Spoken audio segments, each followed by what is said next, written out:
ಆ, ಕರ್ನಾಟಕ ಜನರಿಗೆ ನಮಸ್ಕಾರಗಳು.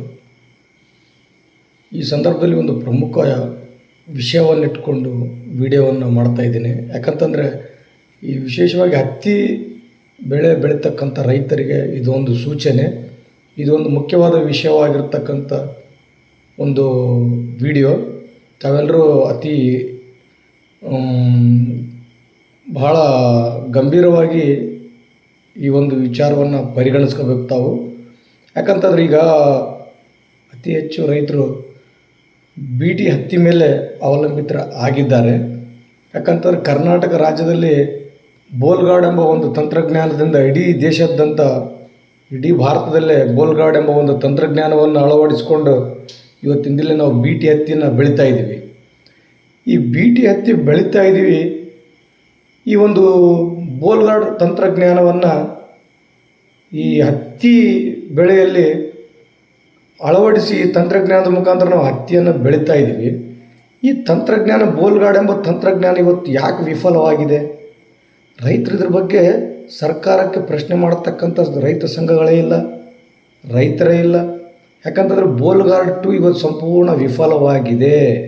ಯಾಕಂತಂದರೆ ಇವತ್ತು ನೋಡ್ರಿ, ಹತ್ತಿ ತಪ್ಪಲ ತಿನ್ನಕತ್ತಿದ್ದಾವೆ, ಕಾಯಿಗಳನ್ನೇ ತಿಂತಿದ್ದಾವೆ ಹುಳಗಳು, ಮತ್ತು ಫಲನೂ ತಿಂತಾಯಿದೆ, ಅದರ ಗಿಡದಲ್ಲಿರ್ತಕ್ಕಂಥ ತಪ್ಪಲನೂ ತಿಂತಾಯಿದೆ. ಈ ಹುಳಗಳು ಬರಲಿಕ್ಕೆ ಕಾರಣ ಏನಪ್ಪ ಅಂತಂದರೆ ಬೋಲ್ಗಾರ್ಡ್ ತಂತ್ರಜ್ಞಾನ ಫೇಲ್ ಆಗಿದೆ. ಅದು ಯಾಕೆ ಫೇಲ್ ಆಗಿದೆ, ಅದು ಹೆಂಗೆ ಫೇಲ್ ಆಗಿದೆ ಅಂತ ನಿಮ್ಗೆ ಹೇಳ್ತೀನಿ. ಮೊದಲನೇದಾಗಿ ಬೀಟಿ ತಂತ್ರಜ್ಞಾನವನ್ನು ಮಾನ್ಸೊಂಟೊ ಕಂಪ್ನಿಯವರು ಏನಪ್ಪ ಅಂತಂದರೆ ಪರಿಚಯಿಸಿದರು ರೈತರಿಗೆ.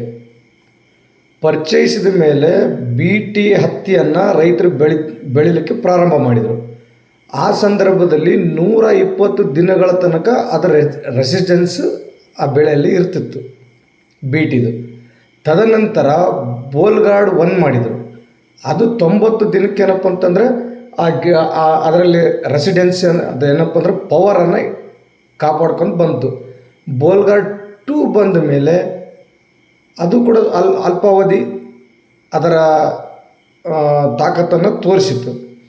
ತದನಂತರ ಪಿಂಕ್ ಬಾಲ್ವರ್ಮ್ ಅಂತೇಳಿ ಗುಲಾಬಿ ಕಾಯಿ ಕೊರಕ ಬರಲಿಕ್ಕೆ ಪ್ರಾರಂಭ ಆಯಿತು. ಆ ಸಂದರ್ಭದಲ್ಲಿ ಮಾನ್ಸೊಂಟೊ ಕಂಪನಿಯನ್ನು ಬಯರ್ ಕಂಪನಿಯವರು ಖರೀದಿ ಮಾಡಿದರು. ಆ ಸಂದರ್ಭದಲ್ಲಿ ಸರ್ಕಾರಕ್ಕೆ ಒಂದು ದೊಡ್ಡ ಸವಾಲಾಗಿ ಪರಿಣಮಿಸಿತು. ಯಾಕಂತಂದರೆ ಆ ಬೀಟಿ ತಂತ್ರಜ್ಞಾನದಿಂದ ರೈತರಲ್ಲಿ ಸುಮಾರು ಎಷ್ಟಪ್ಪ ಅಂತಂದರೆ 23% ತನಕ ರಾಯಲ್ಟಿಯನ್ನು ಸರ್ಕಾರ ಪಡಿತಾ ಇದೆ. ಇದು ಮುಖ್ಯವಾದ ವಿಚಾರ, ರೈತರ ಗಮನದಲ್ಲಿ ಇಟ್ಕೋಬೇಕು. 23% ರಾಯಲ್ಟಿ ಮುಖಾಂತರ ನಿಮ್ಮ ದುಡ್ಡನ್ನು ಸರ್ಕಾರ ಪಡಿತಾ ಇದೆ. ಮತ್ತು 23% ರೈತರು ನೀವು ರಾಯಲ್ಟಿ ಸರ್ಕಾರ ಕಟ್ಟಿದ ಮೇಲೆ ಮತ್ತು ಬೀಟಿ ಫೇಲ್ ಮಾಡಿಕೊಂಡು 23%ಕ್ಕಿಂತ ಏನಪ್ಪ ಅಂತಂದರೆ 46%ವರೆಗೆ ನೀವು ಏನಪ್ಪ ಅಂತಂದರೆ ಔಷಧಿ ಸಿಂಪಡಣೆ ಮಾಡಿ ಆ ಹುಳನ್ನು ಕೊಲ್ಲಲಿಕ್ಕೆ ಅಷ್ಟು ದುಡ್ಡನ್ನು ಖರ್ಚು ಮಾಡ್ತಾಯಿದ್ದೀರಾ ನೀವು. 23% ರೈತರು ಸರ್ಕಾರಕ್ಕೆ ದುಡ್ಡು ಕೊಟ್ಟು ಮತ್ತೆ 43% ಔಷಧಿಗಳನ್ನು, ಹುಳ ಸಾಯಲಿಕ್ಕೆ ಔಷಧಿಗಳನ್ನು ಸಿಂಪಡಣೆ ಮಾಡಿ ನೀವು ಇವತ್ತಿನ ದಿನಲೇ ನಿಮ್ಮ ಕೈ ಸುಟ್ಕೊಂತ ಇದ್ದೀರಾ. ನಿಮ್ಮ ಬೆಳೆ ಕೈಗೆ ಬರಲಿಕ್ಕೆ ನಿಮಗೆ ತ್ರಾಸು ಅನುಭವಿಸ್ತಾ ಇದ್ದೀರಿ. ದುಡ್ಡು ಹೋಯ್ತು ಕೈಲೇ. ಬೋಲ್ಗಾರ್ಡ್ಗೆ 23% ದುಡ್ಡು ಕಳ್ಕೊಂಡಿರಿ. ಮತ್ತೆ ಹುಳ ಸಾಯಿಸ್ಲಿಕ್ಕೆ ಮತ್ತೆ ನೀವು ಕೈಲೇ ದುಡ್ಡು ಕಳ್ಕೊತಾ ಇದ್ದೀರಿ. ಮತ್ತೆ ಇಳುವರಿಯಲ್ಲಿ ಕುಂಠಿತ ಬರ್ತಾ ಇದೆ. ಇದು ರೈತರಿಗೆ ನುಂಗಲಾರದಂಥ ತುತ್ತು. ಇದು ಏನಪ್ಪ ಅಂತಂದರೆ ಇಳುವರಿಯಲ್ಲಿ ಕುಂಠಿತ ಮತ್ತು ಬೆಳೆಯಲ್ಲಿ ನಷ್ಟ. ಈ ರೀತಿ ರೈತರಿಗೆ ಮೋಸ ಆಗ್ತಾ ಇದೆ. ಇದಕ್ಕೆ ಮುಂದಿನ ಪರ್ಯಾಯ ಎಲ್ಲರೂ ರೈತರು ಏನಪ್ಪ ಅಂತಂದ್ರೆ ಒಗ್ಗೂಡಿ, ಎಲ್ಲ ಸಂಘಟನೆಗಳು ಒಗ್ಗೂಡಿ ಬೋಲ್ಗಾರ್ಡ್ ಯಾಕೆ ಫೇಲ್ ಆಗಿದೆ ಅಂತ ಸರ್ಕಾರಕ್ಕೆ ಪ್ರಶ್ನೆ ಮಾಡ್ತಕ್ಕಂಥ, ಧ್ವನಿ ಎತ್ತತಕ್ಕಂಥ ಕೆಲಸ ಆಗಬೇಕು. ಎದಕ್ಕೆ ಫೇಲ್ ಆಗಿದೆ ಬೀಟಿ ನೋಡ್ರಿ, ಅವರೇ ಸ್ಟಾರ್ಟಿಂಗಲ್ಲಿ ಹೇಳ್ತಾಯಿದ್ರು, ಯಾರೋ ಮಾನ್ಸೊಂಟೋದವ್ರು ಹೇಳಿದ್ರು. ಆಮೇಲೆ ಬಯರ್ದವ್ರು ಖರೀದಿ ಮಾಡಿದ ಮೇಲೆ ಅವ್ರ ಬಾಯಿನೇ ಬೀಗ ಹಾಕ್ಕೊಂಬಿಟ್ರು. ಯಾಕಂದ್ರೆ ಮಾನ್ಸೊಂಟೋದವ್ರನ್ನ ಇಷ್ಟು ಅವೇರ್ನೆಸ್ ಕೊಡ್ತಾಯಿದ್ರು. ಯಾಕಂತಂದರೆ ನೋಡ್ರಿ, ಆರ್ಮಿ ವರ್ಮ್ ಅಂತ ಹುಳ ಹೋಗ್ತದೆ, ಅದು ಅಟ್ಯಾಕ್ ಆಗಕ್ಕೆ ಬಿಡೋದಿಲ್ಲ ಗಿಡಕ್ಕೆ. ತದನಂತರ ಬಾಲ್ವರ್ಮ್ ಅಂತೇಳಿ ಆ ಹುಳನ ನಮ್ಮ ಬೀಟಿ ಸಿಂಪಡಣೆ ಮಾಡಿರ್ತಕ್ಕಂಥ ಹತ್ತಿ ಬೀಜಕ್ಕೆ, ಹತ್ತಿ ಗಿಡಗಳನ್ನು ಅದು ನಷ್ಟ ಮಾಡಲ್ಲ ಅಂತ ಅವರು ಸ್ಟಾರ್ಟಿಂಗಲ್ಲಿ ಅವೇರ್ನೆಸ್ ಕೊಟ್ಟಿದ್ರು. ಹಳ್ಳಿಗಳಲ್ಲಿ ಅವೇರ್ನೆಸ್ ಕೊಟ್ಟರು. ಆ ಕಾರಣಕ್ಕಾಗಿಯೇ ಬೀಟಿ ಹತ್ತಿ ಬೆಳೀಲಿಕ್ಕೆ ರೈತರು ಅತಿ ಹೆಚ್ಚು ಬೀಟಿ ಹತ್ತಿ ಬೆಳೀತಾಯಿದ್ರು. ಈ ಕಾರಣ ಏನು? ಸರ್ಕಾರದ ರಾಯಲ್ಟಿ ಮುಖಾಂತರ ರೈತರಲ್ಲಿ ದುಡ್ಡು ತಿಂತೀರಿ, ಮತ್ತು ಈಗ ಹುಳದ ಹುಳ ಮತ್ತು ಅತಿ ಹೆಚ್ಚು ಹುಳಗಳು ಬರ್ತಾ ಇದ್ದಾವೆ. ಸ್ಪೊಡಾಪ್ಟ್ರು, ಬಾಲ್ವರ್ಮ್, ಆರ್ಮಿ ವರ್ಮ್ ಎಲ್ಲ ಬಂದು ರೈತರನ್ನ ಇವತ್ತಿನ ದಿನ ಜೀವ ಹಿಂಡ್ತಾ ಇದ್ದಾವಲ್ಲ. ತಪ್ಪಲ ತಿಂದಕ್ಕೆ ಬರೀ ಗಿಡ ನಿಲ್ಲಿಸ್ತದವಲ್ಲ. ಸರ್ಕಾರ ಇದಕ್ಕೆ ಏನಂತೀರಿ ಮಾನ್ಯ ಸಿದ್ದರಾಮಯ್ಯನವರೇ? ಇದಕ್ಕೆ ಉತ್ತರ ಕೊಡ್ರಿ ರೈತರನ್ನ.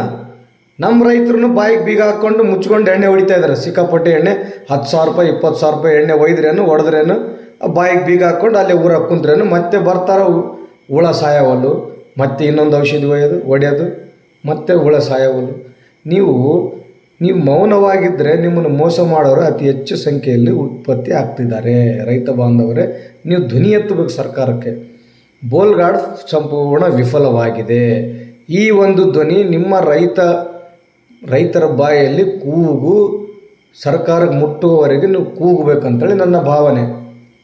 ಬಾಬು ಗೌರಂಪೇಟ ಏನಪ್ಪ ಅಂದರೆ ನಿಮ್ಮ ಹತ್ರ ಒಂದು ರಿಕ್ವೆಸ್ಟ್ ಏನು ಮಾಡ್ತಾ ಇದ್ದೀನಿ ಅಂತಂದರೆ, ಯಾಕಂದರೆ ದಿನ ನಿಮ್ಮ ಪರಿಸ್ಥಿತಿ ನಾನು ನೋಡೋಕ್ಕಾಗ್ತಾಯಿಲ್ಲ. ಯಾಕಂತಂದರೆ ದಿನ ಔಷಧಿ ಸಿಂಪಡಣೆ ಮಾಡ್ತಾಯಿದ್ದೀರಿ, ದಿನ ಏನಪ್ಪ ಅಂತಂದರೆ ಅದರ ಹುಳದ ಪರಿಸ್ಥಿತಿಗೆ ನೀವೆಲ್ಲರೂ ನೊಂದೋಗಿದ್ದೀರಿ ಅಂತಲೇ ನಾನು ಅದನ್ನು ಸಂಪೂರ್ಣವಾಗಿ ನಾನು ಮನಗಂಡಿದ್ದೀನಿ, ಅದನ್ನು ಕಣ್ಣಾರೆ ಕಂಡಿದ್ದೀನಿ. ಆ ಕಾರಣಕ್ಕಾಗಿ ನಿಮ್ಮ ಮುಂದೆ ರೈತರ ಒಂದು ಹಿತಾಸಕ್ತಿಗಾಗಿ ನಾನು ವಿಡಿಯೋ ಮಾಡಿದ್ದೀನಿ. ನೀವು ನಿಜವಾಗಲೂ ಬೋಲ್ಗಾರ್ಡ್ ಹತ್ತಿಯನ್ನು ಬಿತ್ತಿಲ್ಲ. ನಿಮ್ಮ ಬೋಲ್ಗಾರ್ಡ್ ಹತ್ತಿ ಫೇಲ್ ಆಗಿದೆ. ಆ ತಂತ್ರಜ್ಞಾನನೇ ಫೇಲ್ ಆಗಿದೆ.